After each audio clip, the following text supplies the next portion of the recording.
Welcome to the Supermassive NFT Show live on the Defiant. I am joined by two amazing guests. I have Reilly from the Bankless Overpriced JPEGs podcast and Julianna DiSimone. I hope I pronounced that right. Did I get it right? But that was pretty good. Julianna I like the sound of that. From Some.place, which is a really refreshing take on the Metaverse. And we gave you some applause as well. Isn't that beautiful? Julianna, welcome to the show. Carly, it's amazing to have you. We've actually spent an hour and a bit in each other's company already today. Julianna, why don't you start by telling us a little bit about your project about Some.place? I'm really curious to hear where it's come from, what your vision for it is, and where it's going. Yeah, would be happy to. Thanks for having me. I can't wait for my co-founder to join us soon as well. So Some.place, I like the use of the dot there too, because it helps people go to our URL, but Some.place is a mobile-based metaverse. What we're building is very different from anything that is available in the market right now, and that's very specific. We have a few different reasons for it. So why mobile? Why not desktop like everything else? And accessibility is the first thing that comes to mind. We are all socializing right here on our phones and not necessarily on our desktops.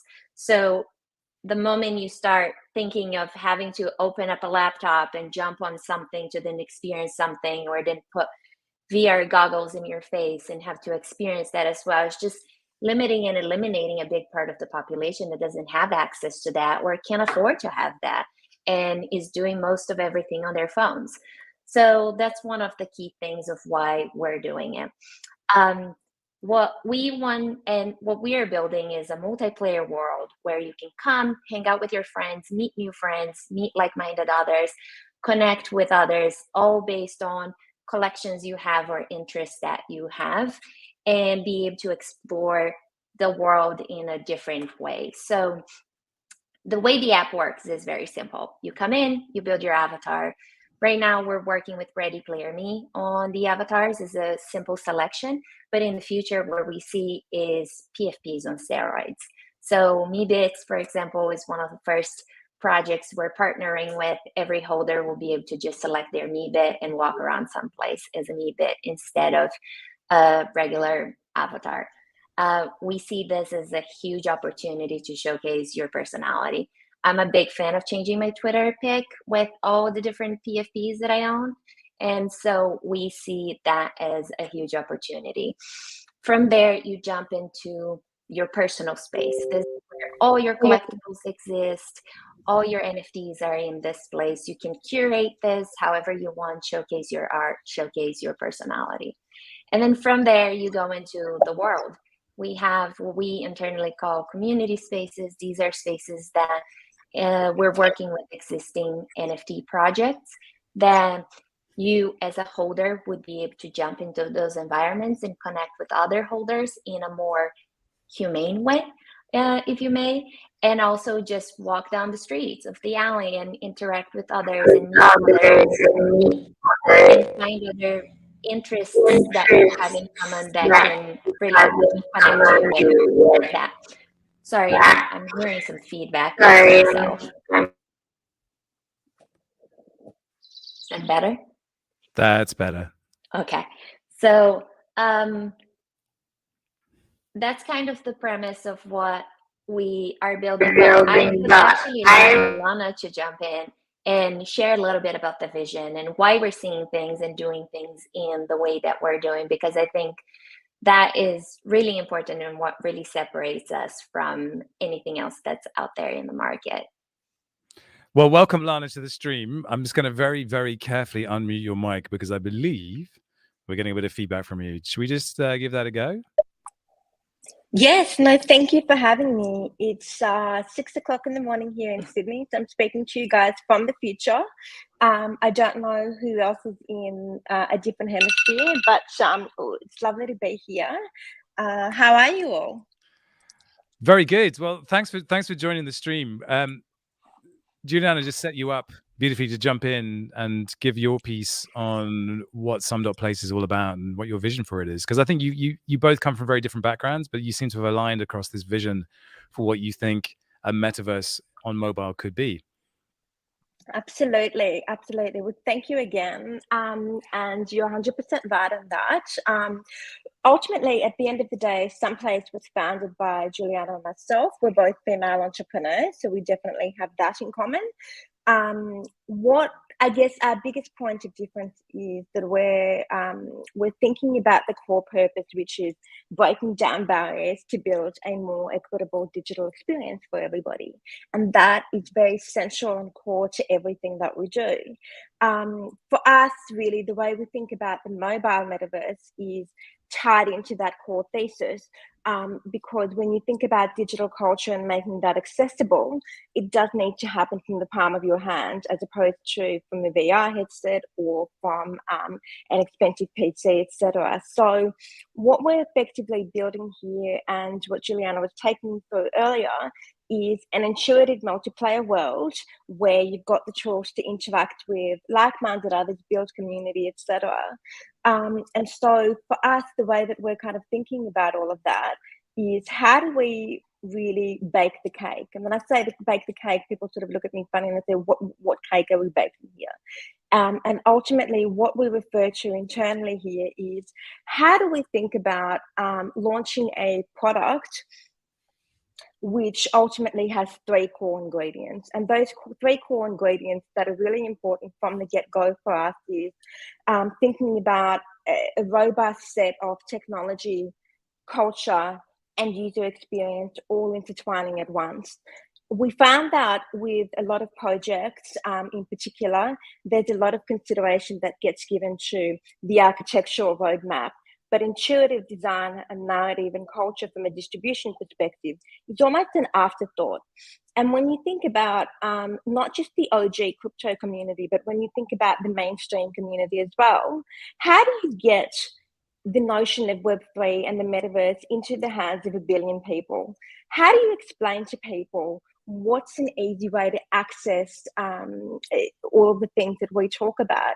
And that really comes down to building tools and building products, which a good friend of mine said the other day. What's so compelling about Some.place is that you don't need a double engineering degree in order to actually be able to utilize the product. And that's what it comes down to. It comes down to the intersection of culture from a distribution perspective, intuitive user design, and smart technology to actually allow people to be able to use something that is so foundational in our lives.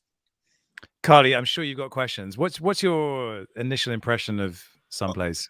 Well, my first kind of question was around timing. Like, I'm always fascinated when I talk to folks like yourselves who are like deep in this to understand the macro timing in the sense of like, when does this go mainstream? But then even like with your product, where my head was going is like, walk me through, when does it become multiplayer? Where are we right now in terms of, you know, if I come join, it's just my space and you can kind of AR look at an NFT in the world? Like, what does your timeline look like? And where do you think the timeline of the metaverse is sort of in the macro sense? Carly, that's a fantastic question. And basically, for those of you watching from home or listening from home, you'll be able to see all of that on our roadmap, which is quite well detailed on the website. But for those of you joining us today, the way that we're thinking about everything is it's really broken up into segments. And what we mean by that is we're thinking about things from an intuitive narrative perspective. And what matters right now is the ability to enter this world, so to enter the world and be able to customize and personalize your own space and participate in your own space and bring in the NFTs that you already own, as well as purchase 3D NFTs. And that's another thing we'll talk about when we jump to the marketplace component, in your own space. You're then also currently able to walk into the second dimension of our space, which is the public space, which is currently the alleyway. And the third component is really what we're working on right now, is access into gated communities. Now, whilst we can't jump into a lot of the details on that today, we are actually working with a number of partners within the NFT world and also the entertainment world on a specific DAO and NFT structure for those communities, giving them the ability to actually create and curate what they see the extension of that world starting to manifest and look like. So it really comes down to us providing people with a choice to self-express in their own space, integrate what they already own, and start to explore the universe through voice chat and peer-to-peer integration, which is coming in Q2. And then over from there, we start to move into the gated community. So, for example, what could be a gated community? You were just showing the video of Eva Longoria. So, if you and I were members of that community, we could meet up in the public alley and then with our token access the specific premise that you were showing for Eva. And that is how you start to go down that rabbit hole of Alice in Wonderland and explore all of the beautiful facets that the world has to offer, which we think is very compelling. What we did want to be cognizant and mindful of is we didn't want to overbuild in day one. We wanted to provide people with an intuitive transition. Think about Facebook. If Facebook launched with its marketplace and everything we know it to have today, that would have been so daunting and overwhelming on day one. Well, the first thing I take out of this is when I look at it, it seems to be a very gentle vision of the metaverse. A lot of what we see when the metaverse is represented is sort of, it's Mongkok in Hong Kong, like at midnight, and it's just bustling and crazy and oversaturated. This is not that. What is your design aesthetic, and where has that come from? This is a question for Julianna. I love that you're asking that. Someone asked on Twitter not long ago, why is every metaverse purple, dark, and neon? And I was like, I don't know, because it shouldn't. Yes, I know, it's your background. I am the cliche. Bite me. I think we just, for a really long time, this is a personal opinion, the idea of the metaverse is this sci-fi vision that we are moving into a world that doesn't exist, and it's taking us away from the realities that we live in.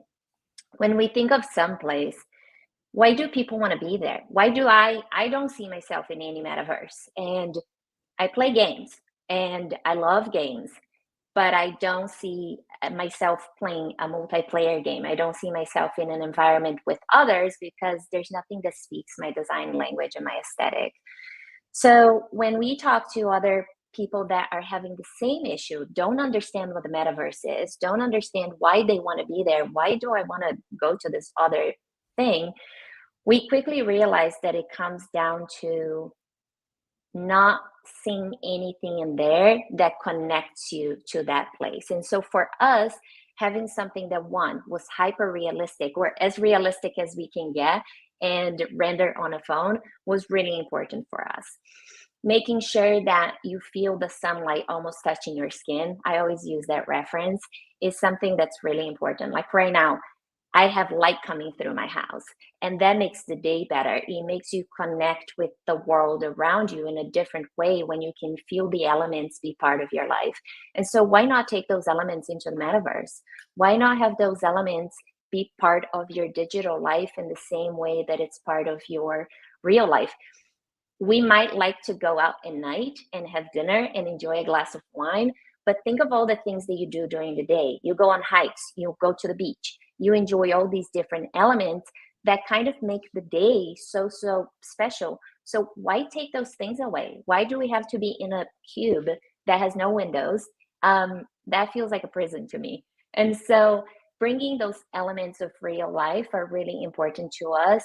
I think I heard someone say the other day, I don't know what the metaverse is, but I see myself in Some.place. And for me, that's a win, because you do not have to understand how the metaverse is or how it operates, because like Lana says, in 10 years, we're going to be laughing that we use the word metaverse, because that's probably going to change and so many things are going to evolve.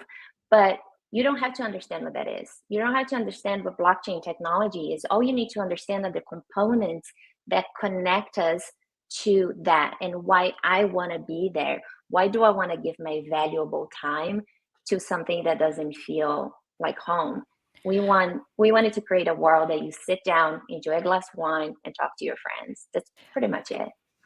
I definitely feel like you're building something, I'd say, more mainstream, right? Like I agree in the sense that so much of the aesthetic of kind of the typical metaverses that we see are clearly like gamer, you know, kind of like very male aesthetics, you know, that's so much what sort of dominates it.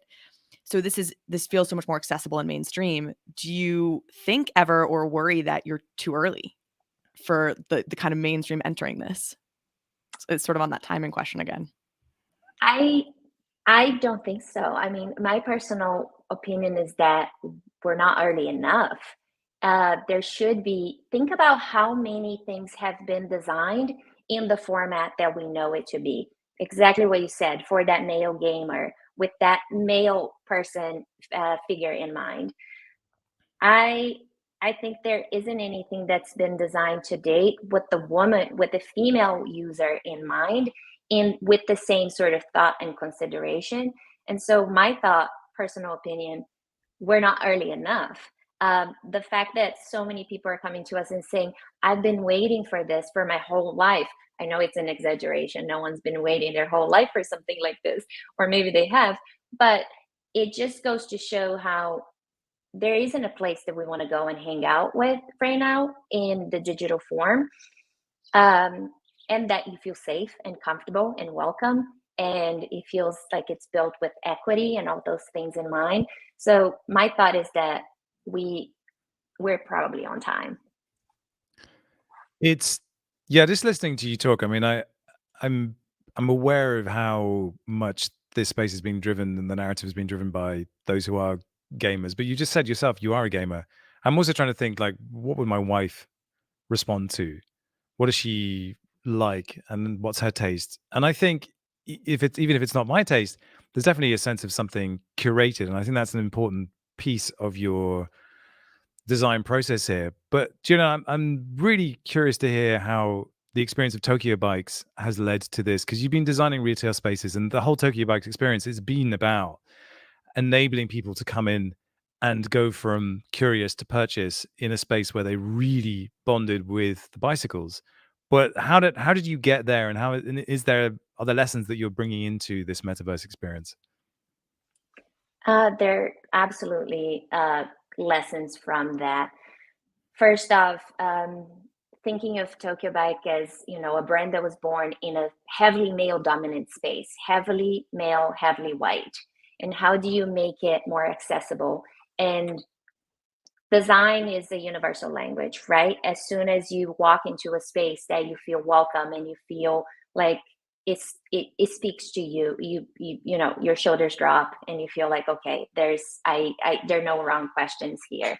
And so even thinking of how, the store itself was always designed, or how just the user experience was designed online, or just the different things that can really make you feel like I can also ride a bike as a woman, as a person of color, or as a man, because riding a bike is for everyone, is for children to adults. And so should the metaverse be. And so the thought of how, our stores are white and clean and completely different from anything that you've ever seen in the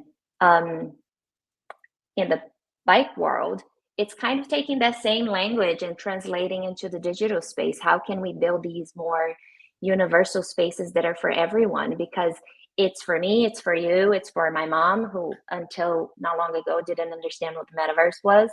It's for anyone really who's here listening and wants to find others, that they want to connect with others. We're doing that right now on Twitter, we're doing it on Discord, we're doing it on Instagram, we're doing it right here. And everything has been done in a 2D form. We're just changing that. It's 3D, and it should feel like you can, even though you're in the dark, I understand the elements that are in your background because they're real elements.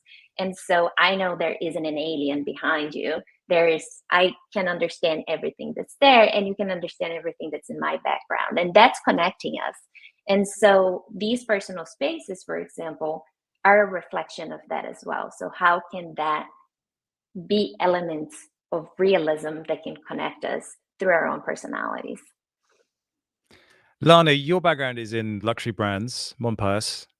What have you brought through from that space, this sense of craft, maybe of design? I see it in the NFT collection that is there, the access pass. But how did you get to this place? How did you get to moving into the metaverse? Look, I think you've really got to take a step back, and I think that I would actually say my background is actually in consumer technology, and rather than luxury brands. So that would be the first, I guess, point to clarify. The premise of the business that you just mentioned was effectively came from the desire to build something that allowed people to get a sense of the 3D world. Back in 2014, we assembled a team of over 17 developers, and we built out a WebGL 3D space, which was pretty novel. I mean, it was desktop, it wasn't mobile, etc.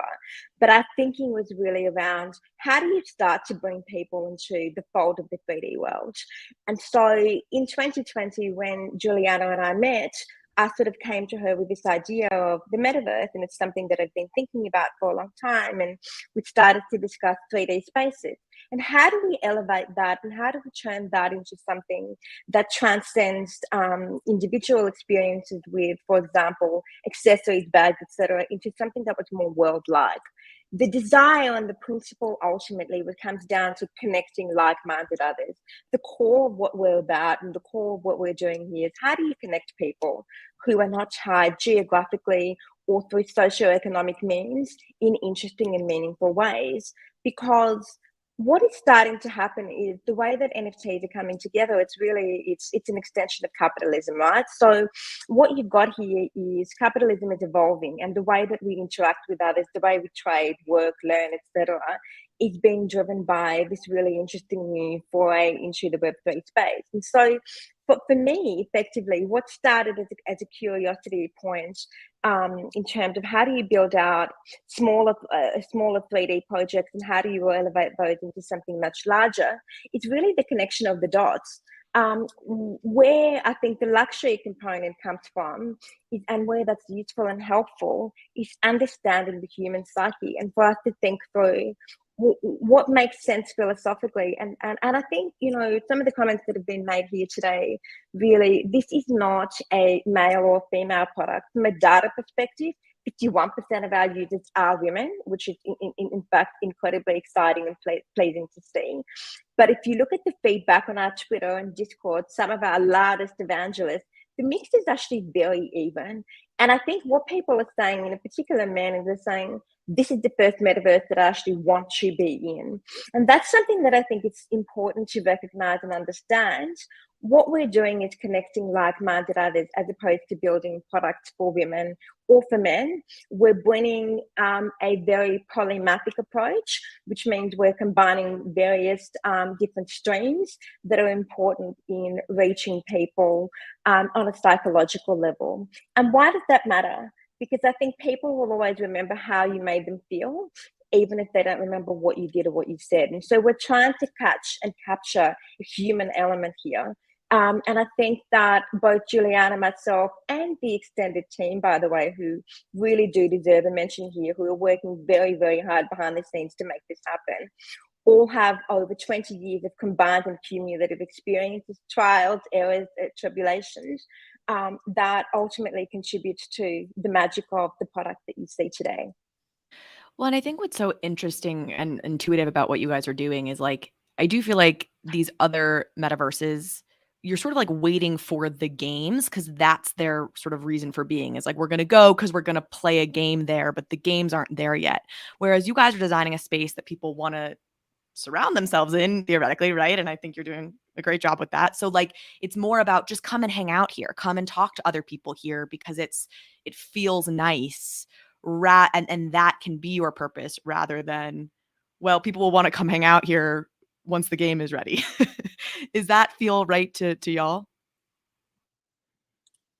100%. We've talked about games so much and so many times.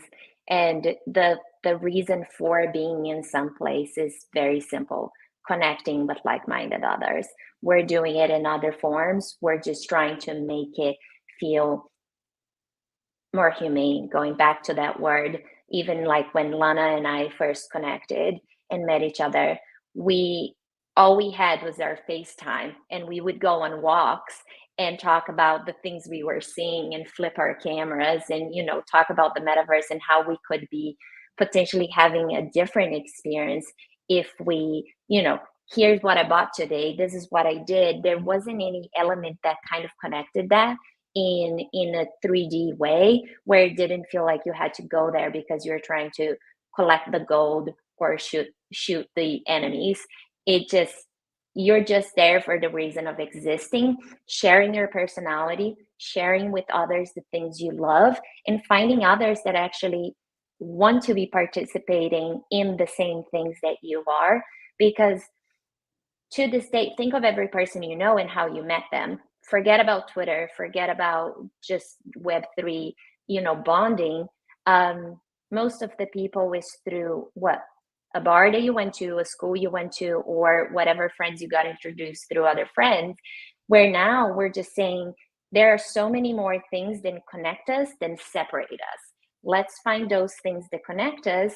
And here it is. We're building a world where that can happen in a beautiful, realistic, special way where, I just keep going back to the sun touching your skin kind of thing. Like those things make a huge difference in how you even feel in an environment, and how, the more comfortable you are in an environment, the more open you are. At least personally, if I walk into a room and I don't feel like I'm a stranger, I immediately feel like I can talk to people and feel more comfortable in just making connections. And I think that's really what we're trying to build here, and make sure that everyone gets to feel the same way and gets the same opportunity in some place. Well, the funny thing is, your world is built on Unreal Engine. One of the frustrations I've had with Metaverse is that I stand in front of a camera the whole time, and I have like these stupid hands that do this, and I'm always trying to find a version of a Metaverse that allows me to be as expressive in that Metaverse as I can be in real life. Lana, I don't think you've seen this yet, but we actually did a little promo for this show, which we shot in Unreal Engine. It was the first virtual production we've done. Would you like to see it? Yes, it's that time of the week again. The supermassive NFT show returns at the new time of 8 p.m. Central European Time, 3 p.m. Eastern. And what a lineup we have for you. Joining us to talk about their vision for a more refined, more holistic metaverse will be the founders of Some.place. Lana Hopkins, who brings years of experience in luxury consumer brands, and Julianna DiSimone, a former model whose commitment to the in-store experience at Tokyo Bikes provides the DNA for the Tokyo slow aesthetic of Some.place. Also joining us will be artist Josie Bellini, one of the true pioneers of crypto art, who was out at blockchain shows and conventions long before OpenSea even opened for business. Her new Cyberbrokers is a collection of on-chain artwork with rich backstory and 2 feet firmly planted in the world of fashion.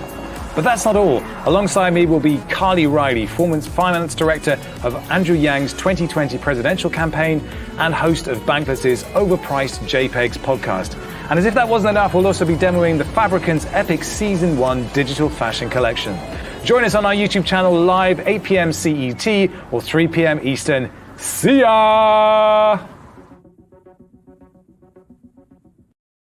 So yeah, that horrifying creature is actually me. That's my digital avatar. And like, you would not believe how difficult it is just to get to that. It was painful, but it's something we've committed to. We're basically trying to do our own version of the metaverse, a bit like the Star Trek holodeck. So we've got a studio and we're going to be building that. But I fully respond to this feeling that these game engine worlds, they are capable of creating something kind of ultra stylized, but photorealism with photogrammetry and these kind of things, they're actually capable of creating really beautiful, quite simple environments that feel quite peaceful. But it's still a game, and it still has the feeling of a game and an environment you can explore. But I really want to talk about this 3D bottle that never goes empty. What is going on here? What's the story with that? Let's bring it up, because this thing it's pink, but then it's white, and then it's black. Julianna, what is it? What is it? It has 10 different shapes and 300 different textures. So this is our first marketplace drop. We're building a marketplace within Some.place, so you can experience NFTs also in a different way. And when I say different, it's just what you're talking about, Unreal Engine, and taking advantage of those gaming engines. We want to think of everything as immersive, interactive, and special as we possibly can. So really offering every single experience in a 3D format and not just 2D. So the potion bottle is the first of our drops. We have a roadmap of really incredible artists, brands, and entertainment collaborations that are coming up throughout the year. But the Genesis NFT, the potion, there are 3,000 unique potions, beautifully designed. We have 300 different textures with a bunch of different rarities that this is a little alpha. We haven't talked about it yet. The idea of the potion, let me go back, is that it's a bottle that, you know, as in Alice in Wonderland, you drink it, you go down the rabbit hole. She gets big, she gets small, and she experiences the world in a completely different way. And that's kind of what inspired the potion. Each one has specific little things that in the future, maybe not, will offer, you know, different experiences. But right now, it's going to be your pre-sale pass for anything that we do in the future, for all future in-app activations, experiences, and everything. We are announcing a mint date very, very soon, in the next few days. So stay tuned. And we were really lucky to partner with 2 incredible female artists on 10 units each. So out of the 3,000, there are 10 Chantel Martin potions and there are 10 Amber Victoria potions. And I'm really upset we only made 10 because the chances that I'm going to have one is very, very small. But I'm hopeful that I'll be able to mint one myself. These are 2 female artists that we absolutely love and adore. The work that they do, what they stand for, what they've been doing also in the space is really exceptional. And so we're really humbled that we had the opportunity to partner with both of them in the Genesis drop. Yeah, they're really striking pieces and quite different. I feel like they could be very kind of trophy-like inside your beautiful gallery space. I have a question about onboarding users. There is nothing worse than going into a metaverse and there being nobody there. It doesn't matter how beautiful and amazing it is. You know, if it's empty, you feel empty when you're there. So the question is, how do you get your first 100 users, your first 10,000 users? What's that look like?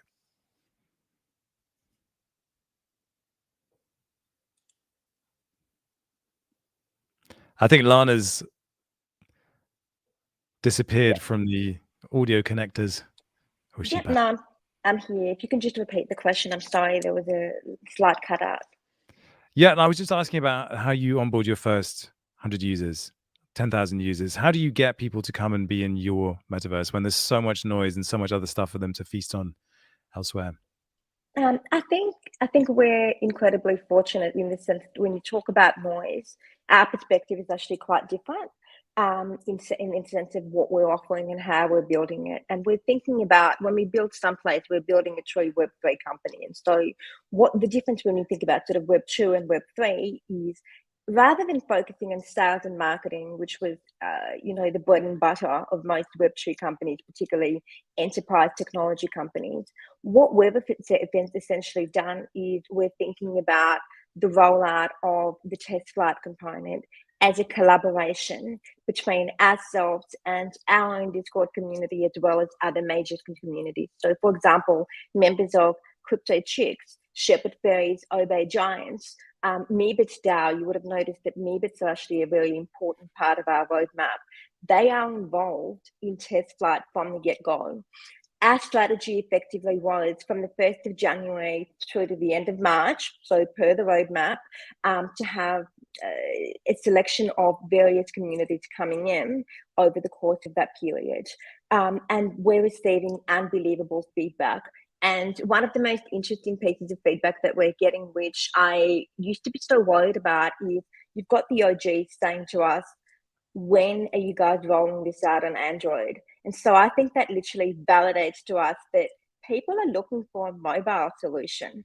We're not getting questions around when is this going to be a game, or when is this going to be in VR or a high-spec machine. People are actually saying, when are you rolling this out? So I think the key to building a successful Web3 product is the co-curation component, and having various communities who represent very different groups of people involved in that. So ultimately, now that we're starting to think about our Alpha DAO, which we call sort of the G7 internally, and as we start to think about our gated DAO strategy as well, we have the cumulative contribution of some of the most interesting communities out there. And that, I think, has been such a big part of our strategy. In addition to that, I think because we've been so thoughtful about the 3 ingredients in the pillar that I mentioned, which is the intersection of culture, technology, and also intuitive user design, people can recognize something special when they see it. And because we have been so thoughtful about it, the growth has been very, very organic. So we're very fortunate to have, people like Eva Longoria, Reese Witherspoon, Lionel Richie, etc., reaching out to us. To give you guys background and context, the team, Julianna and I, spent a year and a half in R&D thinking through every single pillar and thinking through every single facet. We only started to share glimmers of what the product is about towards Christmas time. So we're talking about, we've been in market, so to speak, for 4 to 5 weeks. What is happening right now is nothing short of phenomenal. And so I think that, when you think about the noise, when you think about the marketing strategies of Web2, etc., I think what's exciting about the Web3 world that we're currently in is that people can recognize something special when they see it. And not only do they recognize it organically, they actually want to participate in the co-creation of that product. So the real answer here is, how do I become involved in this product, and how do I start to shape something that is going to represent the world that I want to live in as a user, as a consumer? And that's decentralization for you guys, I think. Yeah, interesting. Carly, go. You have a question. I have a technical question as we're talking about all this. Is it my understanding that this is on the Flow blockchain? Or is the marketplace connected to Flow? Okay. Yeah. Explain. I would love to know kind of the underlying blockchain and tech and that stuff. Yeah, the flow. Of course. So there's a couple of parts to it. So we're not built on any chain, and we specifically and consciously made the decision early on to be chain agnostic and to build the infrastructure and to build the program and to build the application on Epic's Unreal Engine for the obvious reasons around the experience, etc. When we first started to think about the marketplace and the Genesis drop, what was really obvious to us, given that we were targeting mainstream consumers, the normies, is that we wanted to partner with a chain that was easy to integrate, easy to use. You could buy with fiat or crypto. The language was a lot more, I guess, forgiving, if you like, and there were no gas fees. And so when we met the Dapper guys, it was pretty obvious to us that some of our strategic objectives were quite aligned.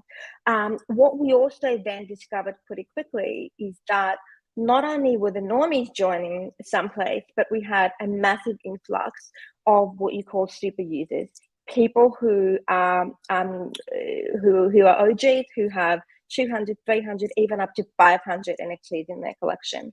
And we realized that it impacted the business in 2 ways, and we had to be really agile and to move quickly. So one is we had to build an integration for MetaMask to allow them to bring in the assets that they already owned. But in conversation with artists, we also realized that it is not our job to dictate or decide what chain we should be dropping our collections on, or the artist should be dropping their collections on. And so now the team is hard at work on integrating the Ethereum component, and we're also now thinking about popular layer 2 protocols such as Polygon, because for us really it's about being chain agnostic and not being built on chain too early on. That is a road that we're going to cross at some point. This could change, never say never, because there are definite benefits in obviously thinking about it in that way. But we wanted to be sure that we weren't, aligned with any particular chain in the MVP phase of the process, because the real sort of MVP test here, the litmus test, is how are people reacting to a different type of experience, which is a combination of both the 3D world and also the AR component. And what is the AR component there for? It's there to normalize and humanize the interaction that you have with NFTs. So really, to challenge the notions of NFTs being a scam, this is about saying, this is the utility, this is how I can see it in the real world. So for us, the decision was very, very obvious. How do we stay off the blockchain for a while, but allow artists to have the creative freedom to drop on whichever platform, chain makes sense for them? So let's talk about these avatars, because that whole chain of Oyster thing makes total sense to me. There's going to be a fantastic solution for you in a number of different places. But here's a Meebit. I'm presuming you worked with Kai Turner at Meebits DAO. Kai's been on the show previously, and Meebits, well, they look great here. How did this one come about, and what other avatars can we use in your world? So that is probably one of my favorite questions. I am probably one of the biggest fans of Meebits DAO. When I first discovered the Meebit, I thought my life changed for the better forever, and there was no going back. I think so. One of our investors and advisors, who has actually been instrumental in shaping the foundational technology of the company, Rob Morris, he was one of the OG Meebits. And we started to kind of think a lot about identity as a company. And this is where the conversation around Meebits came from. What is identity? And so from an identity perspective, we were thinking about, do we integrate, with generic avatars where you can change outfits, where you can change your hairstyle, etc.? Or do we start to think about this one step further?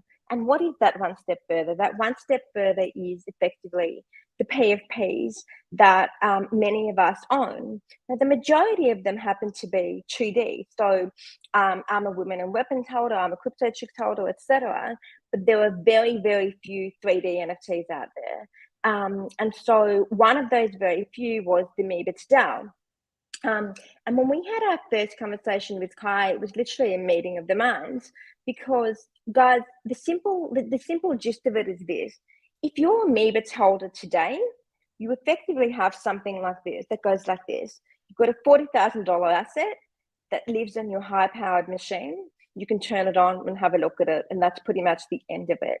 Our mission was to provide the Meebit with a world where they could not only thrive and survive, but have an insanely amazing time.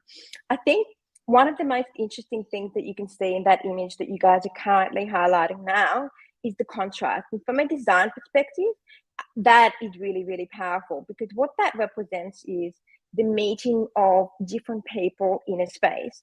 That is exactly what happens in the real world.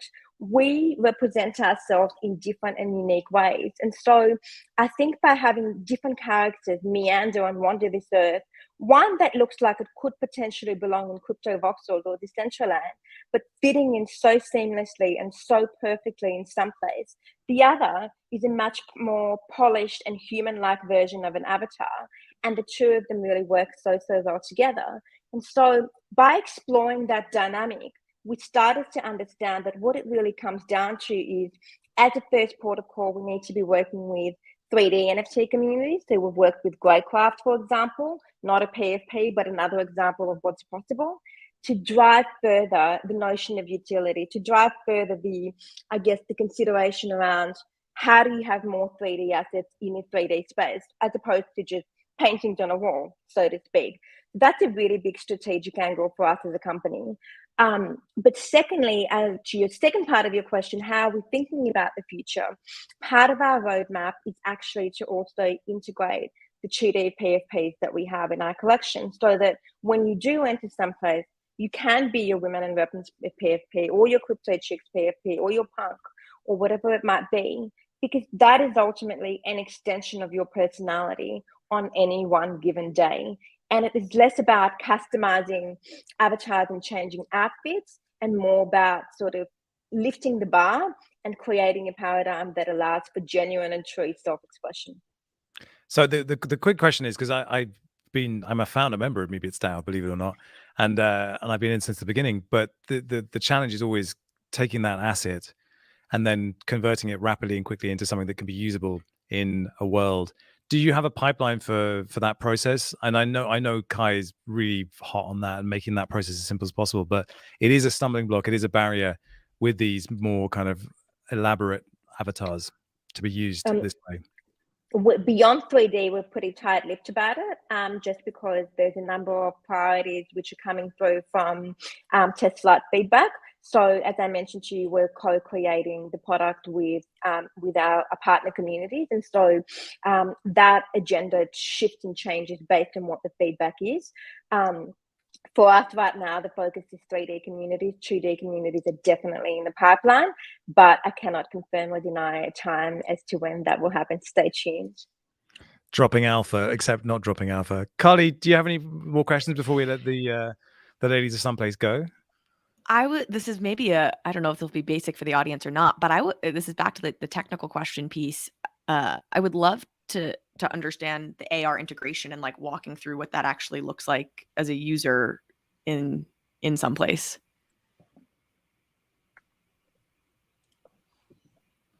So when we think of the AR feature, and maybe I can open my phone so I can show you if that will be able to be seen. It's loading.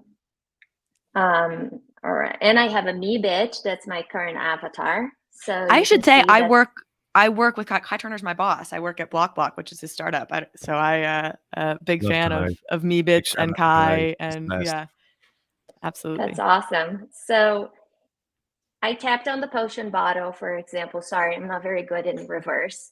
And then it's very simple. Open the AR functionality, and let me put it in here. I don't know if you can still see it, but that is very bad handling on my part. I'm so sorry. But you get the sense of how... And the iPhone AR capabilities are pretty amazing these days, and they're only going to get better. So it makes total sense to do this. I'm sorry, I'm not very good in reverse. No, it's fine. We put you on the spot there. The point being is, and just to give as an example, I took my parents up to the Griffith Observatory here in LA when they were visiting. And I was trying to record a screen recording for us to use on social media of the AR functionality and how it works in a better way than I just showcased to you all. And my mom, that spent a week trying to understand what the metaverse is and what NFTs are, when she saw our potion on top of the Hollywood sign, she got it. She understood it. She knew these are digital assets that are just like real life assets that we own, that are a representation of who we are, what we believe in, what we want to be part of. And it clicked. And all of a sudden, our conversation completely shifted. And so when we think of the AR functionality, it's really, like Lana said, how do we humanize this? And how do we make NFTs really be part of our life and bring that into the real world? I had a really good conversation with an artist who is a photographer, and she was even talking about how can collectors see her artwork and understand if they want that artwork also in their real life, because with the NFT purchase, you actually get a print. And she's like, hold on. So they can come to my gallery, because you can invite people to come to your personal space. She's like, so I can showcase only my work on the wall, invite people to come in, and they can open their NFT on the wall and understand that this is where that's going to go. And so that just changes the entire conversation of even artists being able to connect with collectors and them understand that artwork and that art piece in the real life. And so for us, AR really is, how do we get back to the real world and connect with the real world? Because we're not trying to escape the real world. We love it. We love being connected to to humans and dogs and pets and all the different things. And so if we can bring those digital assets to really be part of our life, why not? Yeah, it's a Awesome. broad message. I think AR is probably going to be the the gateway for some years to come. Well, listen, Julianna and Lana, thank you so much for joining us. I want to grab Carly for a few minutes before she has to leave us, but thanks so much for sharing your time with us and giving us a glimpse of this more beautiful, curated vision of the metaverse. It's been a pleasure. Dan, applause. Thank you for having us. There we go. Thank you. Thanks, guys. Thank you. Goodbye. Bye. So, Carly, we've got like 7 minutes left with you. Where We should we do. go? Where should we go? You and I already recorded a Ooh. show. We What did did. you make of that? What did you make of Some.place? I like it. Like I sort of said it during the show, but I do think the concept of building a metaverse where the point is just being there because it's beautiful. It's like interesting that is novel. But Right? I think it's exciting. I mean, you know, some of the questions I had around timing and you were talking about onboarding users is because we're in this space, we live and breathe this, but the reality is like I think Decentraland has like 2,000 to 3,000 daily active users. Like that's small, right? Like it's still really small the number of people who are going to places, going to a metaverse to do things. But I do think they have an interesting premise around, like I said, you know, well, this is just for you to hang out and be nice. I also think they have a different entry point into an audience that we don't see in this space, and it has nothing to do with crypto. It's a different clientele. It's a different route in. When you see Eva Longoria talking about this, and she's not connected to crypto in any way, she's not like Reese Witherspoon who's actively talking about NFTs. That made me sit up and take notice because I was like, who is this? What is this? This feels like it's really refreshing and different. I mean, have you spent much time in Somnium? Have you ever been in Somnium? I've never been in. I've like seen videos and things, but I haven't like kind of taken the dive myself. You said you have some land there, something you were saying. Stunning. Like in VR, Somnium is just gorgeous. Like you go in there and you go, oh my good God, I had no idea this was possible. And you wander around and it's like if you could have that and you didn't have to have the goggles on and there were lots of people there and it was lively and bustling, which scaled up and fully functioning it will be. It's incredible. Yeah. It's absolutely incredible. And you just see things, the texture, the way NFTs look, 2-dimensional NFTs look insane in there. It is stunning, but it's such a high barrier to get into it. It's such a shame because I really wish people could experience that version because it is pretty amazing. Yeah. I mean, I think about, you know, you talk about that and what they're building, like all the FaceTimes I have with my friends. And I'm like, yeah, would it be nicer for us to like kind of be sitting next to each other in like some visually really cool space? Like, yeah, probably, right? Like that's definitely probably better than like me on the couch having to hold this phone up for hours while I like FaceTime or, you know, so I agree I think that is a different audience that they're tapping into, which is exciting because everybody has their different entry point for kind of getting red pilled into like Web3. And I totally see this being some people's red pill essentially.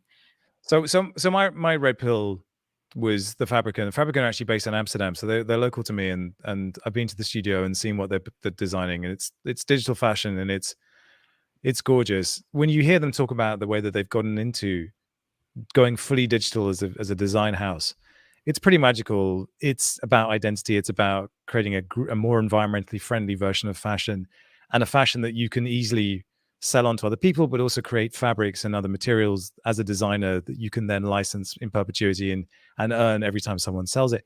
It's pretty amazing. I wanted to show you this, which was and this is my understanding, you know, you understand this stuff better than I do, but creating like realistic fabric in digital, in animation, like that's a major challenge. So like this, you know, just to give people a sense, like it's really impressive to be able to create sort of realism when it comes to like the swoosh of a clothing in a digital form. Yes, it's a lot easier than it used to be honest. Okay.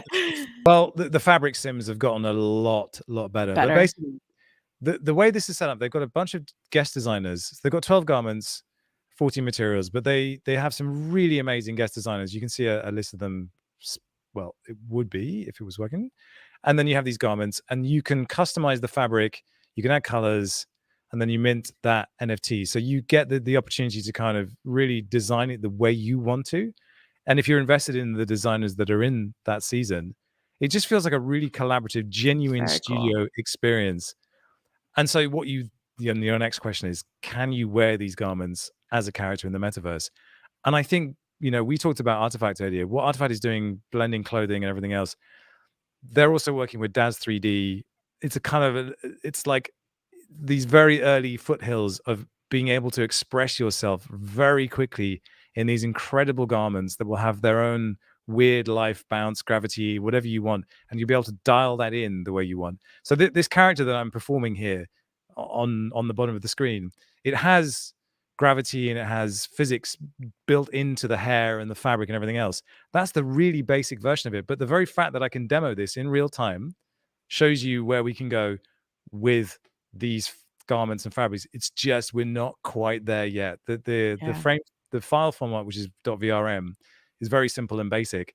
But if you expand that out, I don't think we're that far away from this. And if there's like a big enough entity pushing it forward, and I'm talking about Nike and Adidas here, this is going to happen real fast. And these things are dope as hell. There's some it's gorgeous. I mean, it reminds really you that fashion is art, right? Like these are works of art. They don't have a component of like you can get an IRL one, right? They don't have that like artifact sneaker thing going on, do they? Well, it's sort of counter to what Fabricant's about, which is digital fashion. So when I spoke to Kerry at Fabricant, he made the specific point, which was when we see people on Instagram, does it matter whether the clothing they're wearing is real or not? So it's really, you wear an item and you present yourself to the world through a digital image. You can absolutely present yourself in that clothing the way that you want people to see you, but you don't have to actually own it. That's got a much better environmental footprint than actually going and making the fabrics and getting them. So you have this opportunity to cycle through fashion and cycle through ideas of fashion and ideas of self much more rapidly and a lot cheaper. But you can also, you can be a curator of these objects and you can spot a designer and share it around, and it's all digital, but it's still you. And on that note, I'm very pleased to announce Josie Bellini is in the house. Woo woo! There she is. Hey guys. Herself. How are ya? Wow. I'm sad that I am having to hop off No, Josie is joining. I know. Well, it is lovely to sort of see and meet you. I love your work. I'll come back and watch the conversation since I cannot be a part of it. But thank you, Supermassive. Thanks for having me. Yeah, there you go. I will see you guys next time. Come listen to Overpriced JPEGs tomorrow. Supermassive's going to be on the show. So yeah, Josie, go on Carly's podcast because she's the best. All right, let's do it. Thanks, Absolutely. y'all. All right, talk to you Bye, soon. Carly. Bye. Josie, hey. How's it going? Good. How is it going? Good. Thanks for having me on. You said you were sleep deprived. A little. I bet you are. I bet you are. What's been happening? Well, sleep deprived with two things. I just had a baby in December, so that's half of the sleep deprivation. Thank you. And then also, which I'd love to obviously talk about on here, working on Cyberbrokers with our team. We launch on the 22nd. So we're right around the corner, have been doing a ton of things, getting everyone on our allow list and just finishing up everything. So we're super excited and just lots to do there.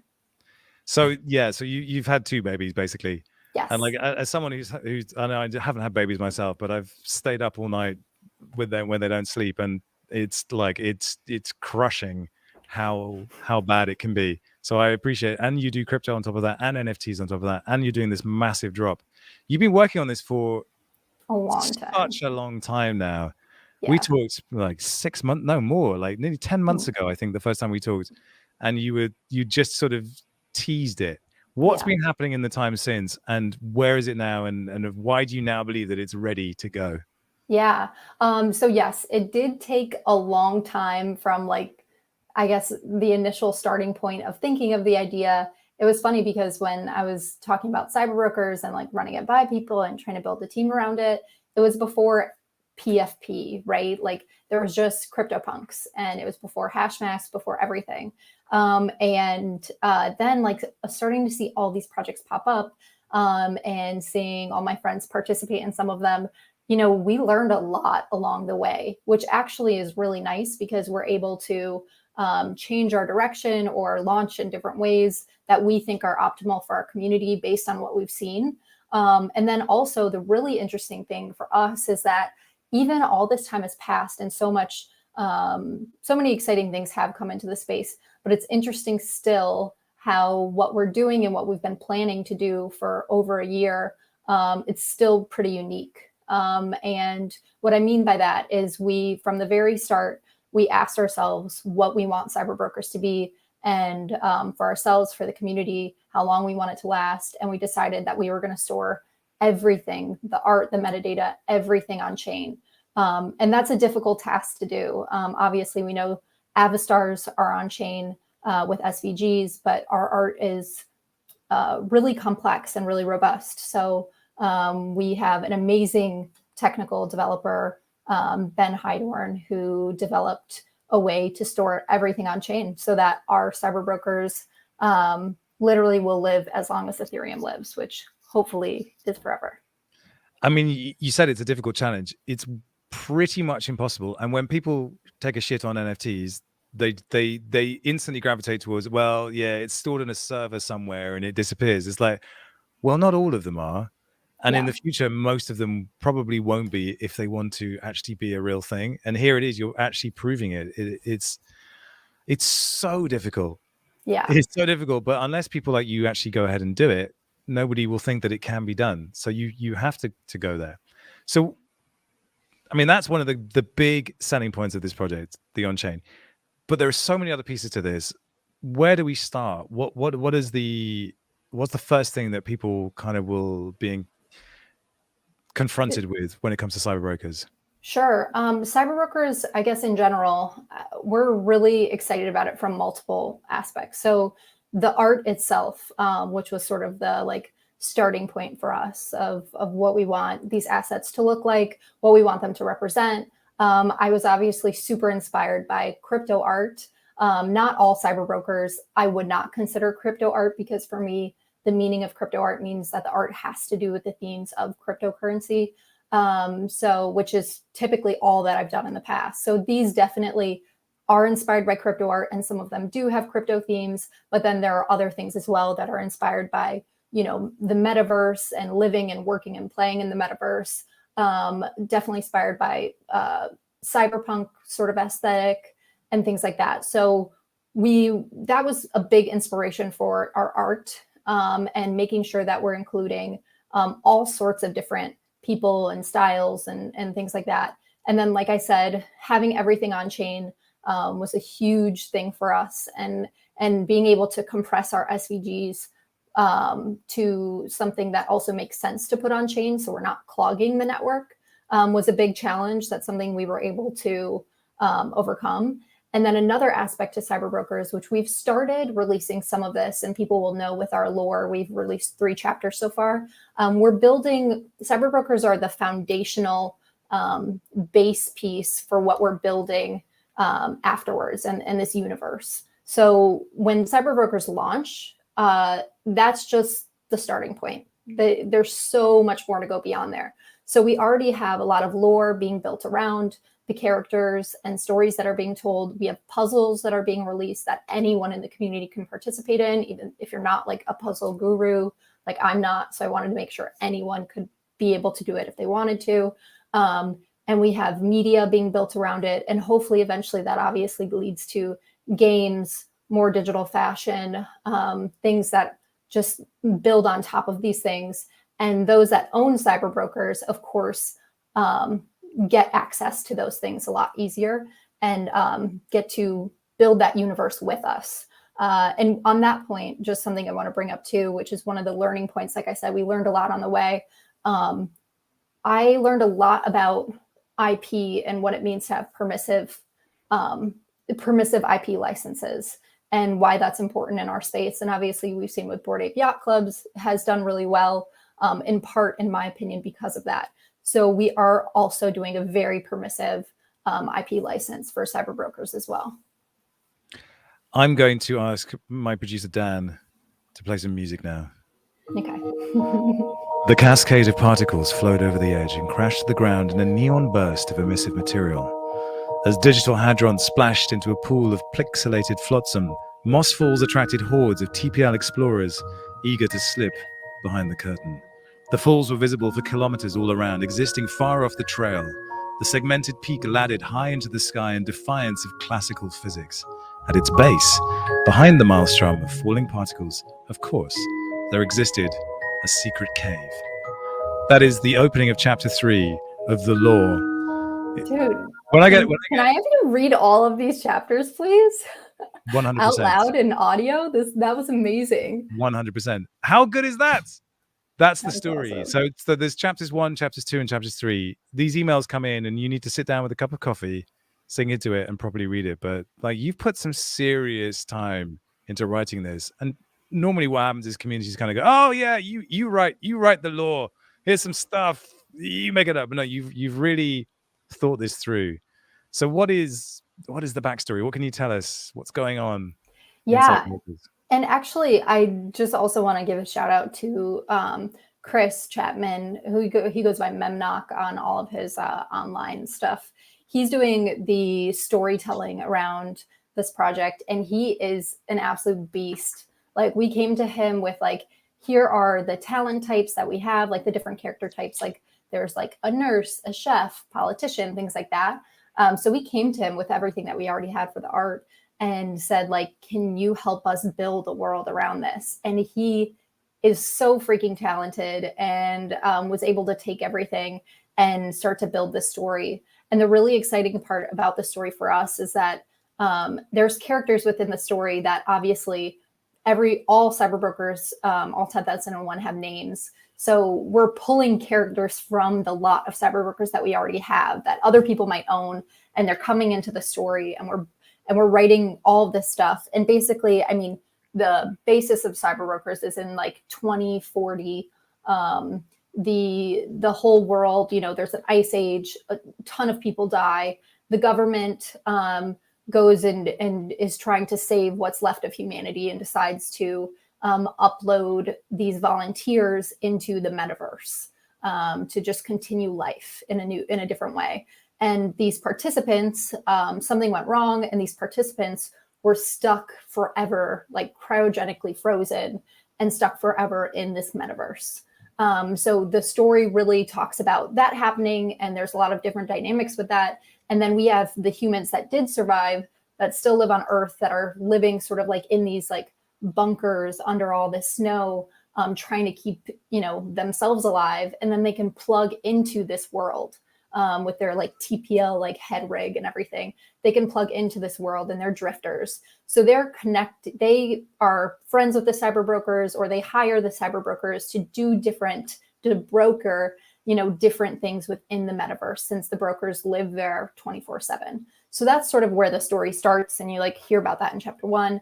But then there's a lot of different progression along the story where you're going to next chapter is super exciting because it ties in with a puzzle, and actually the community is going to unlock chapter 4 and find out some really big things about the entire project that might change things for them. So this is really planned out, and we have a lot of different steps to get through, which is why, I mean, I would love for you all to read, or if we get you to do the audio, listen to the chapters, because that was freaking awesome.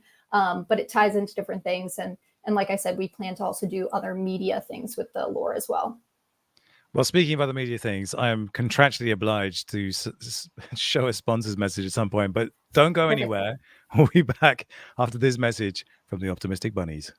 Optimistic Bunnies is one of the first projects to launch on the Optimism Network. So you know what that means? It means the world won't stop moving when you mint them, and you shouldn't be priced out either.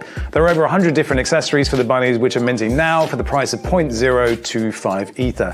Lots of cool things are coming, including companion characters, which all current token holders could receive for free. Hop on over to www.optimisticbunnies.com to learn more and mint yours today.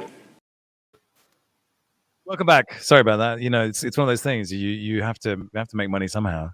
Of course. Oh gosh. So the story.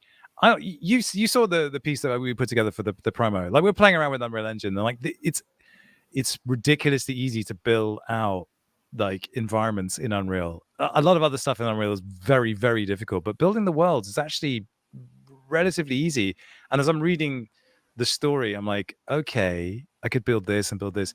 But for me as a filmmaker, like, I want to tell stories in rich environments, and like I see this, I'm like, I want to make this story, I want to bring it to life, but I'm thinking of how I can do it using, well, you can see the avatar I've got going on here. This is a really rudimentary version, but like, will we be able to take Cyberbrokers and bring them to life and puppet them and have them, you know, like this, be able to kind of operate them and be them?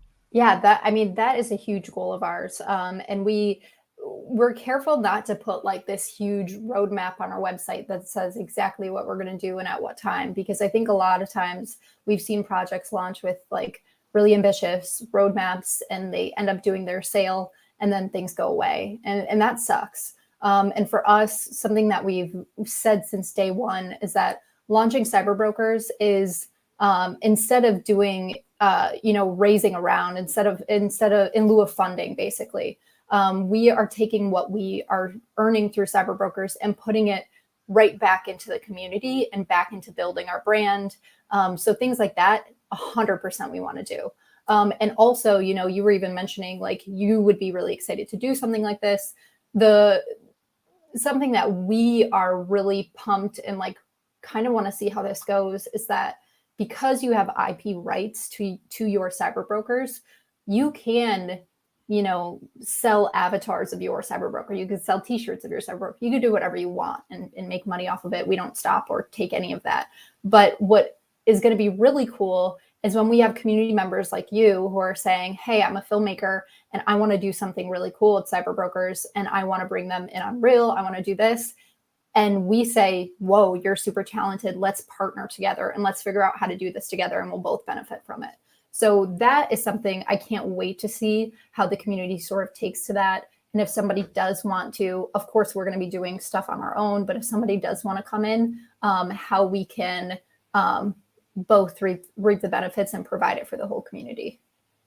Yeah, and I think you occupy quite a unique space in this world because you've been doing it for such a very long time. You kind of predate NFTs in a weird way. You were doing crypto art before NFTs, and then you kind of grew up through it. And I think there's a lot of artists that overexpose themselves to a degree in 2021, and you didn't, which you really could have done. You could have put out a ton of art in 2021 and just kind of banked off your reputation and what you did, but you didn't. And I give you so much respect for having done that. And I guess you're probably tied up with Cyberbrokers, but I think that puts you in a lot of credit in terms of the audience in the space, and people are really looking forward to seeing what you do. But I guess there's also the risk that, it could all fall flat on its face. But that's kind of that's the work, isn't it? It's like take big risks and, and win big at the same time. How has it changed, though, the Cyberbrokers idea since when you first came up with it? Because you said you were learning stuff along the way. And I guess there must be projects you've seen that have done things that are really good and maybe some that haven't done them quite so well. What are the things that have kind of stood out for you as like, that's really good? Yeah. And I touched on one of the big points is that, as an artist, initially when I have always created art in the past, I don't want, this was my feelings years ago, before I really started to think about this. I was like, I don't want people making copies of my work and selling it and ripping it off and blah, blah, blah. But then once I started to appreciate what like a true like derivative artwork is, and it's not just someone like copy and pasting and trying to scam people with, but trying to do something creative with it and riff off of your work, I started to really appreciate that. And my opinion totally changed on things like that. So that, for one, is especially why we're doing a really, really permissive IP license for folks to use and do different things they want with Cyberbrokers. Also, a lot of the really like user experience and community things that we've learned. For me, this is a different, this is reaching, of course, all of my community from selling art, but also it goes a bit beyond that. And for me, I've been able to give my community really hands-on experiences that benefit my fans and my collectors because of the way I've done all of my sales in the past. It's basically in the past when the space was a lot smaller. It's like first come, first serve from my newsletter list. And it's all private sales. So you don't have to like everyone pays the same price, only one per person. You don't fight gas wars, no auctions. I price everything below what market value typically would be. So if you want it to sell, great, you get your profit. I get my cut, no hard feelings. So like I've always done this in the past with my work. And because I really want people to not only feel excited and connected with the art, but also to feel really good about the purchase. You know what I mean? And think that it was a great add to their portfolio in multiple different ways. So we learned a lot about how other projects did their launches, and on the tech side or the community side, maybe didn't hit the mark like we wanted to. So we took a lot of those decisions. And with Cyberbrokers, for example, it is completely allow listed. There is not a public sale at all. Anyone can get on the allow list. Anyone who is in my Discord and newsletter before a certain date automatically get reserved a spot, or anyone who owns my NFTs automatically get reserved a spot. And then beyond that, anyone can enter into a raffle for the rest of them. And we tell you if you got the raffle and you can go mint. But we're avoiding gas wars. We're not pricing based on rarity. We're not doing a reverse Dutch auction to like try to squeeze out as much as we can out of our community. We're really trying to do it in the best way possible for our community, and not just taking advantage, which in my opinion, it seems like there are definitely projects and places that go that way. You're very political. There seems to be an increasing amount of it and an increasing amount of opposition to it as well. Are you conscious of all of this kind of negative sentiment that's starting to build up, not just around NFTs, but around crypto in general? Are you feeling that at all, or are you nicely insulated from it? You know, it's interesting because I feel like there's always going to be something, right?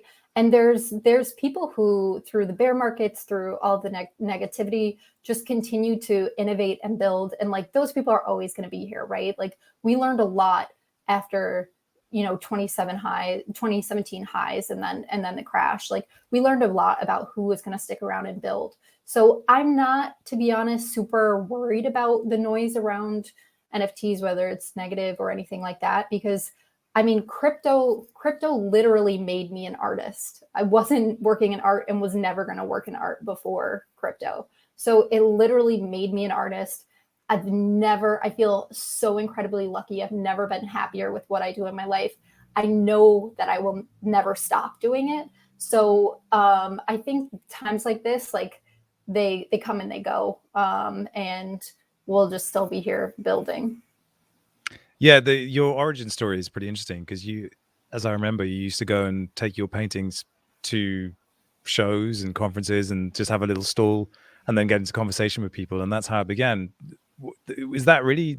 Was it as simple as that? It feels like it was a really innocent time. Of course, it wasn't, but yeah, it was crazy because I mean, when I first the first piece of crypto art that I created was just for personal for our house, and we posted on Reddit, and it like totally went viral and blew up. And it was before like crypto art was a thing, right? Like once I started diving into it, I was fangirling, and the only people out there were like crypto graffiti and coin artists. So I was like, they're so cool, like this is amazing. But then I realized that there's this community of people who are interested in the same thing, that want something visual or tangible to represent their journey. And obviously this was before NFTs. So doing like physical paintings and figuring out how to do prints, to sell prints. So like I said, crypto, from that piece that I posted on Reddit, literally made me an artist. After that point, and I decided I wanted to work in crypto and blockchain space, like I quit my job and started doing graphic design for companies in Chicago, and then that expanded to San Francisco and New York and different places. I was doing graphic design for a conference that was happening in Chicago, and that's the first time that I showed my art in person at a conference. And back then, like now it's totally normal to show art at crypto conferences, right? Like that was not a thing at all. Like any conferences I went to after that, like Consensus, like all these big conferences, like I would be bugging them asking if I could come show art, and they would like be like, sure, and like put me in some hallway, like, you know what I mean? And like I was the only independent artist that was like showing at NFT NYC their first time. And I was also in some hallway. They were awesome though. But it's just like, it's never really been a thing. And then just hustling and meeting the community in person and showing and seeing how people connected with the art was, like you said, it was such an innocent time, but it was what sort of led me here to doing something like this now. Yeah, and I think it's important for people to recognize that without you doing that, it would have been very difficult for anyone to even think that art had a place in all of this. And I seem to remember when NFTs were first mooted, they didn't really have anything to do with art back then either. There was this idea that you could have a non-piratable asset, and that was kind of it, really. But you've been in this really from the very early stages, and I just I don't know how you managed to stick it out. But are you kind of troubled at all by the seemingly unstoppable rise of prices? And like, I mean, the punk that sold for 23 million, that makes you stop and think, because there is a point at which you go, really? It's kind of obscene in a way. I definitely think I definitely think we're in a bubble, right? But I think that and I think the prices and I mean it's insanity, right? But I also do think that NFTs are for sure here to stay and have totally changed the way that anyone with a brand thinks about their brand, and whether they should be using NFTs or not is a whole nother conversation. But it's so, I guess, I don't know if it's optimistic or some people could say naive, but like, I'm not super worried about the buzz and the craziness around NFTs, negative or positive, because it's just like head down and keep going, right? Like, I'm fortunate enough where I've built a community and a collector base and awesome folks where we can have a team that continues to put out content and things for our community. And like I said, with Cyberbrokers being the launch of this is a fundraise to continue to build what we want to build. I just don't, I'm not super worried about the FUD around it, I guess. Well, I do worry about it, because the infamous Dan Olsen line goes up video targeted my boss, like by name specifically, poor Cammy. And it felt like an unprovoked attack on someone who was trying to put together, you know, an honest piece of journalism and write an account of what had happened in this space. And a lot of the criticism that came out was valid. And yet for every single piece of criticism, I was like, yes, but you don't see this. Yes, but you don't see this. That is not a valid way to respond to that criticism. I've been thinking very hard the last couple of weeks about how we could respond, and trying to think about a way to do it that you're not shilling, you're not preaching, you're not you're not chastising people for not getting it. It's a very thin line. It's very, very difficult in the artist way. You show not tell. You have to allow people to find their own way into it. And I think that is so hard. And the critics that have the loudest voices seem to come from the gaming world and the gaming industry. And when you look at the way they talk, and we had our producer go into gaming communities to try and get some responses from them, it's exactly like crypto communities. It's like the language is the same, the memes they use, everything is the same, except they hate NFTs and we love NFTs. And it's like, we're the same. Why are we fighting? This is There's absolute insanity. And there's this idea that I think they're projecting insecurities about other stuff onto NFTs because we're the easy target. And it seems to be that games publishers have always been like this sort of enemy to gamers, and that they feel under threat or disenfranchised by them, and like they're screwing them. There's just a whole bunch of stuff that's now coming our way. It feels really odd and unmerited, but at the same time, you just go, well, how do we get past that? How do we communicate in the right way and not have this all kind of ripped to shreds? I'm curious your take on that, because I think that, like, for me, and I could be totally wrong, but for me, what I've seen so far, even with like celebrities getting into NFTs and things like that, like, it just seems like the most successful long-term things in my mind are the NFT, like the metaverse, or like NFT native people building things. Though that's what I get really excited to see, not like a traditional game or celebrity, nothing against that, but like not them coming into the space, like seeing what people who are already in the space and building, like that's what excites me. So I'm curious, what is your take on what you were just chatting about, and how would you respond to that, I guess, in a positive way? So I mean, and I've been in a gazillion creative pitches where you have the brief, and the brief is, how do we tell this story? How do we respond? You don't fight fire with fire. The guy came out swinging, fire breathing monster. You cannot respond in kind, because that just gets you nowhere. You have to do something completely unexpected and completely non-threatening, but that also answers all the questions. We're thinking about how we're going to do it. We know that we can't do a 2.5-hour film. It has to be 20 minutes, because if you can tell that story in 20 minutes, then everybody will watch it.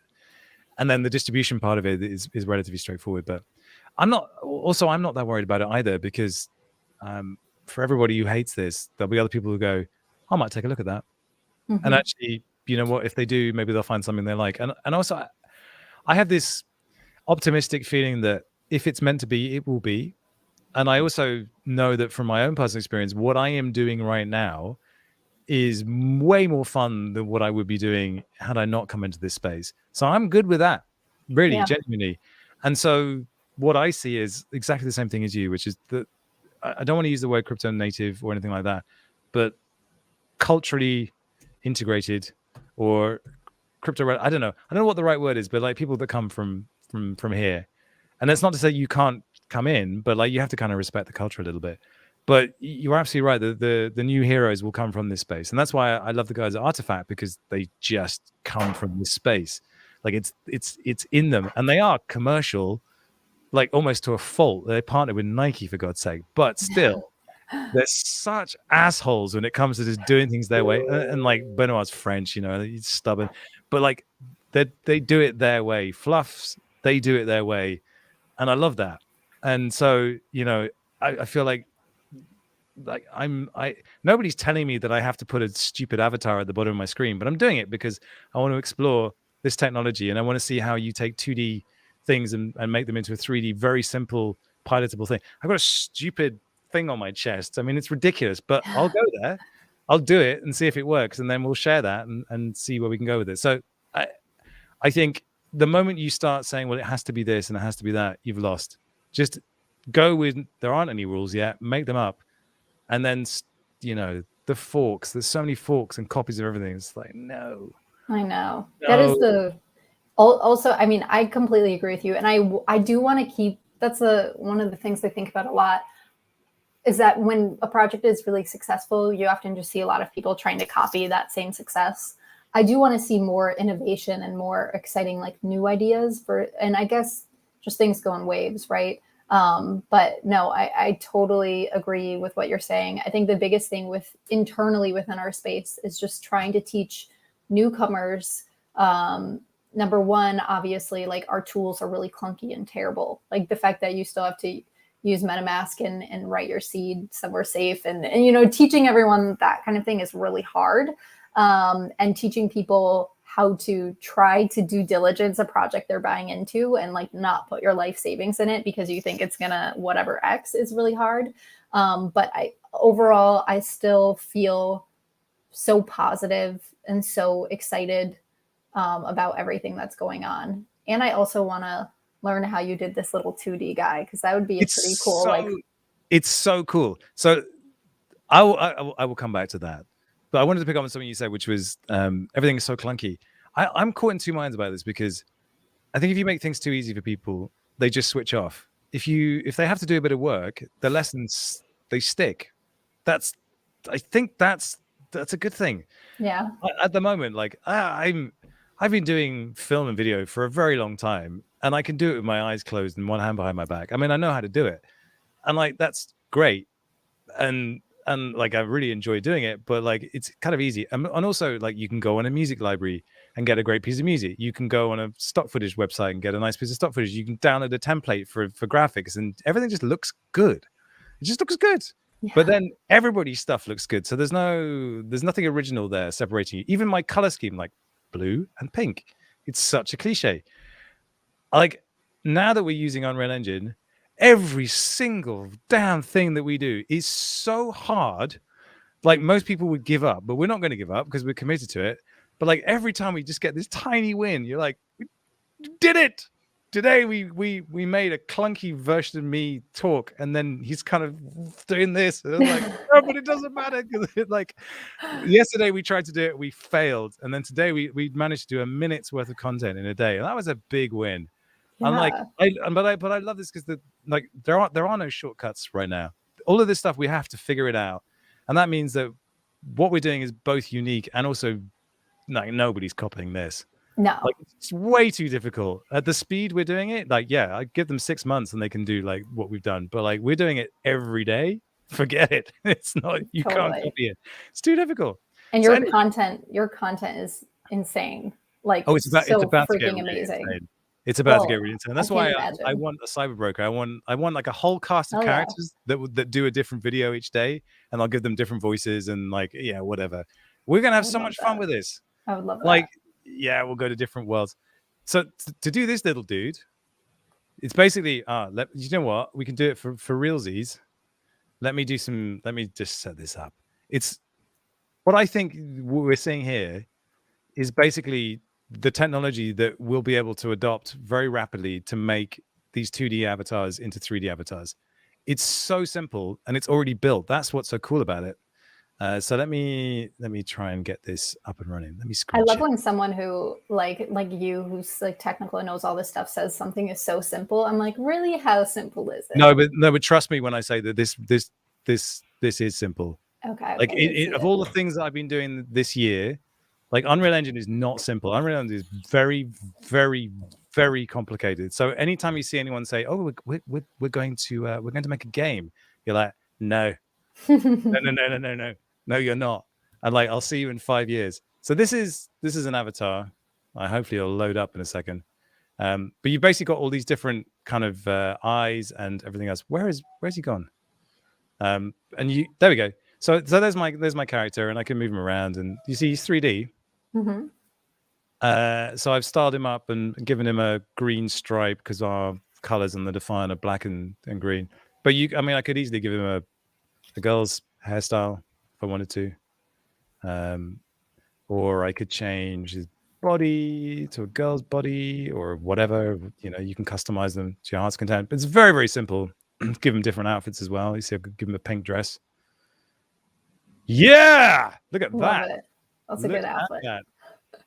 Uh-oh, that's a bit naughty.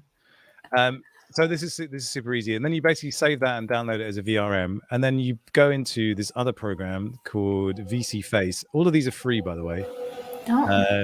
So like no cost for anyone to use them. And then this is VC Face. So this is basically tracking me, and you've got a whole bunch of controls to define how the movement is. And that green block on my chest is the Leap Motion hand controller. This is a really old piece of tech, but it's tracking my hands in real time. So you can see I've got pretty decent finger performance, and I can be pretty expressive with that. I've got full movement. I can come towards the camera. That is really cool. But you can see it's 3D. This is a 3D version. But you saw how simple that was to set up. I'm pretty sure you could take that software and reconfigure it so that it would work with the PFP collection. Somebody should do it because it's right here. This is everything you need. Wow. It's literally everything you need. All right, I'm pretty sold. This is really cool because this is something, I mean, we've been talking about internally for a while, but it was something that is a after launch thing that we're going to really deeply look into. And wow, this is really cool. Do you see that when you talk, the mouth moves? It's picking up your audio. Wow. Dude, that's awesome. See, we need to have need to be an advisor for us and come on and give us cool ideas. Yeah, it's weird, right? But then like the software I'm using to stream it out, so you've got this transparency controls here. So I switched that off. Now this is the checkerboard. It's on transparency, but then you see on my main camera, like there it is. So this is me being a VTuber, and like VTubers, that you think of them as like weirdos, like doing video games and stuff. But I'm trying to explore how easy it is for people to do this, but with PFPs. Because if you can show them how Yeah. easy it is to do this, then maybe we can figure out how to get that software backend to translate PFP collections so that you can. Totally. And Because before, CodeMiko? Yeah, of course, yeah. Yeah, so she's so fucking cool, but I'm like, dude, should we get one of those suits? Like, I was always like thinking about that kind of stuff. Yeah, so she uses an Accent suit, and the Accent suit is it's basically inertial sensors. So that the sensors you have in your phone that know kind of when you're moving, it has a bunch of those. It has them in the fingers, it has them in the shoulders, it has them in all the articulating joints that you have. They are very okay. And they're very okay for a couple of different reasons. One is they need power, so you have to have battery packs for them. They're not very sophisticated when it comes to fingers. They have a hard time figuring out where the ground is, and also like they only know when you're moving. So like if you're not kind of constantly in movement, they start to lose where they are. And so you have this, you basically have to do a lot of cleanup. Interesting. And that's why the way we're trying to do things is we don't want cleanup. We need it to be pristine and ready to go out of the box real time. So like as close to real time as possible. And Unreal Engine gives you that. What Unreal Engine also gives you is this insane programmability. So you can literally program it to do anything you want. So we can like have a MIDI controller and have like bananas fall on my head, which we've done in a live stream. But the thing that makes it all possible is optical motion trapping. So it's basically what they use for Avatar. It's going to be infrared cameras all around the room, and then little ping pong balls on a suit. And those ping pong balls will just track everything like 95, 96% perfectly. So out of the box. So we won't have to do any cleanup because that's pretty much good enough. And then, but that's 20 cameras in our studio. We've ordered it. It will be arriving sometime in the second quarter. We don't know. Wow. But with that, then I'll be able to do all of that Unreal Engine stuff with full body motion tracking in real time. And then the hardest bit of all, as we've discovered, is the face. So like in that promo I showed you, the face is terrible, but that's the raw data coming off the phone tracking. So you can use your phone to track you in real time, and that's great. But then you have to do all of this cleanup on the data. So every single piece of expression, your eyebrows, your laughter lines, like what does sad look like? You have to add all these modifiers, clean up the data, and that'll be a year's worth of work to figure that out. Wow. Yeah. So when I said like nobody can replicate this, I mean I really mean it. Like we're in it for the long haul and having the best time, failing every single day. We failed repeatedly for the last 3 weeks to do anything that we wanted to do. It's but you got a minute of video today. Oh my god. When we finally got something out the door today, it was like, wow, okay, this is it. This is the start of it. But like that's what all of that, Unreal Engine, photorealism, amazing, but like it's not for everybody. This is why I'm experimenting with this, because this really could be for everyone. Totally. And it's pretty compelling. I'm pretty sold. Like this, I'm loving this. I mean, even totally if we had someone to build out the sort of like 3D base and all of our clothing and hairstyles and all that, we can programmatically, depending on what's in your wallet, construct your Cyberbroker, and that can be what you see on screen. So we can like construct it from what's in your wallet, which would be pretty freaking epic. I don't think it would necessarily be that difficult to do it either. To actually make this little little toolkit work. You're blowing my I just brain don't right think now. it would be, because like the functionality is the main bit. You want it to be responsive and alive. It doesn't have to be super detailed. Like Cyberbrokers characters are kind of graphic and cartoon like anyway, so it makes perfect sense. But yeah, I'll send you all the links to the software, and so you can try it for yourself, because it's super easy. This took me like half an hour to set this up. So easy. Wow. Okay, you blew my mind. I'm excited about this. Yeah, we're definitely gonna give this a try. Yeah, exactly. Well, someone's got to strap stupid stuff to their chest. Yeah. And it might as well be for me. Sure. I love that. Well, listen, Josie, always awesome to talk to you. Do you have anything else to let us know about Cyberbrokers, or shall we let you get back to the important business I would like to let everyone know that our allow list, which anyone can sign up for on cyberbrokers.io, closes tomorrow. So that is like the final day to sign up. And then on the 22nd, minting starts. So definitely sign up if you haven't already. And you might get a chance to mint and check out all of our socials and everything like that. But no, this was awesome. Thank you so much for having me on and blowing my brain with this and giving me more ideas to work through. Oh, I'm excited. And as you can see, like I see that my part in this weird PFP thing is not to sell them, it's to use them and to show people that you can use them. And like, I'm having the best time, seriously. Thank you so much for coming on the show, and thank you to the guests who are no longer here. They were epic. Thank you, all of you. We had Carly Little. We also had the team from Some.place, and of course, the amazing Josie Bellini. Thanks everyone for joining. Don't forget to subscribe, like. Oh, I can't do that stuff. You know what to do. I'll see you on the next time. Peace out.